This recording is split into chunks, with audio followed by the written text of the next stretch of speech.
right, so we're back again on trying to show you how to punch once the thread has been threaded through your Ultra Punch. One of the mistakes you tend to make is not having enough yarn free. And what I'm doing is that I need enough out here like this, because if not, it's going to pull right back out once we start punching, okay?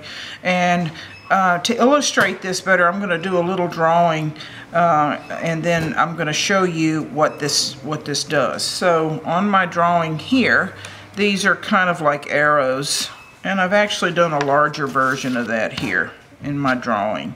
So if you pretended like this was my needle, what I'm going to do is poke down, bring it back up, poke down. So basically you're bringing, the momentum is doing this, but you can see you want your dots to be pretty close together. You don't want to go like this, because that's going to leave a longer piece in between. So you literally are going in and out like that. They're going to be really close together. I tend to punch too tight. If you punch too tight, you run out of thread. If you punch too loose, you're going to have gobs left over. So when you're doing it, it's usually just, right as you push the needle up, you're just going to go right back down. Okay, so you don't want to go from here and then start punching over here. You literally want to stay in a line all the way around. Okay? All right, so I'm going to show you now this needle on the actual cloth. All right, so I'm going to start with my needle, a little bit's hanging out on the tip. As I go in, I'm going to poke all the way down till the cloth touches the blue tip, okay? As I come back out, I don't want to raise it any higher than the basically right here where the fabric is. And then I'm just going to inch, not even, just a smidge forward, go back down. I'm going to come back up. I'm going to go back down. And the really key to this is that the beveled part of the needle, the beveled part, is actually going forward. It's going, as you can see, it's leading down. If you don't want to turn your needle this way, it's the beveled end is going forward as it goes down. Some people poke straight down, some people do a slighter angle. I tend to do a little of a slight angle. The needle goes in easier, it bevels in. So as I'm going forward, all the way, barely cresting, you can get faster as you go down, but the best thing to do is just be consistent right now. Now, I'm at a point where I need to turn a corner. And so I could pick the needle up, but sometimes it's easier to twirl the hoop, okay? And as I do that, it's going to be twirling it till I'm going to go. I'm leading with the needle. So once again, I'm leading. And I go back down.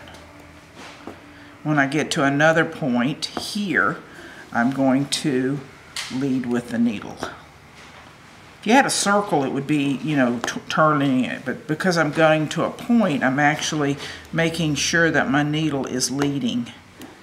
Anytime you go backwards, it's going to grab the thread, and it's not going to freely go in there. You always want to make sure that your thread is actually not caught on anything, because I have actually put my hand on it like this, and it pulls it. It won't release it.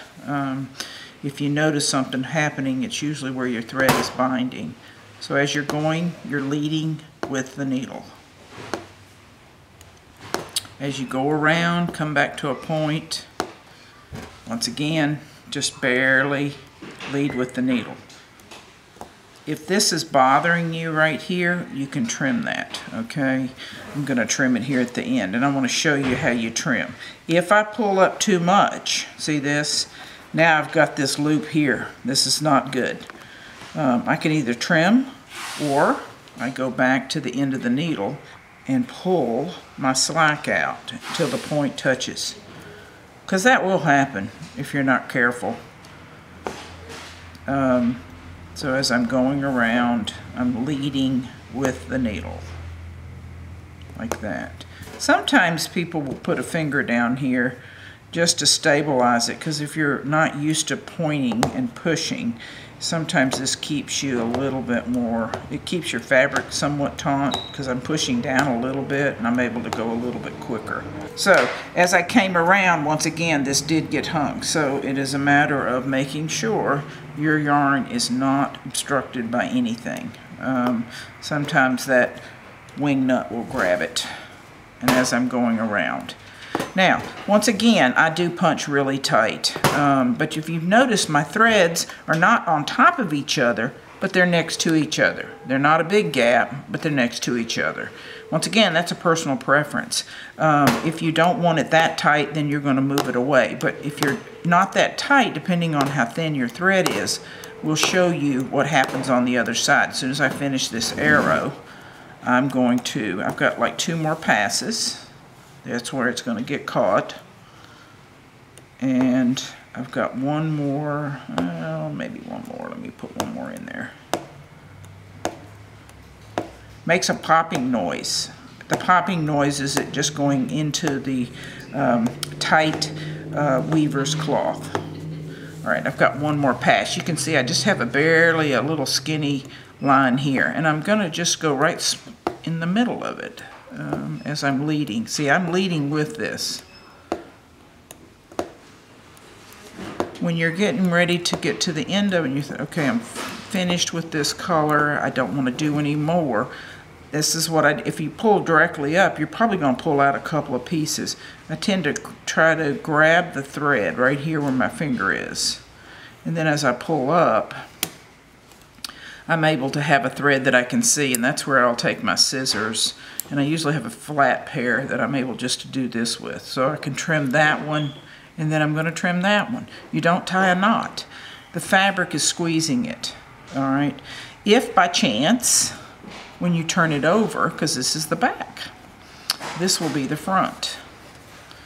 You see these it looks like a little rug or a little shag, but this is what these loops do, okay? If one of them seems to be a little high, you can always take this. So here's one right here. I do see one. Right here is you see this one right here? It looks like it was the end, or maybe the loop got caught. You can just take this and just clip it. And so that you're not going to see any difference in that. Okay, it doesn't look too much pointed here because I don't have the other color bordering it. Once the other color comes in here, it's going to border it, and it'll make that look more pointed at the end. Okay, so once this one's done, this is the front, this is the back. I have always been a proponent of your back looks as good as your front. Because then you know it looks consistent. You will get faster at it.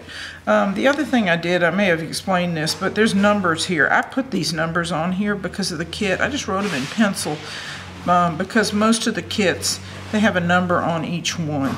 And sometimes the colors are very close. And so with that, I'm making sure that I'm putting them in the proper areas, so I'm not going to use a color that I'm not supposed to. Okay, 93 is this color right here, so that's what I've been using here, and then it's up here.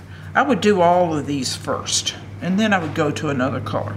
I did the details first, then I'm going to the next one, and then eventually I will do the larger places, but I will do the small ones first. Okay.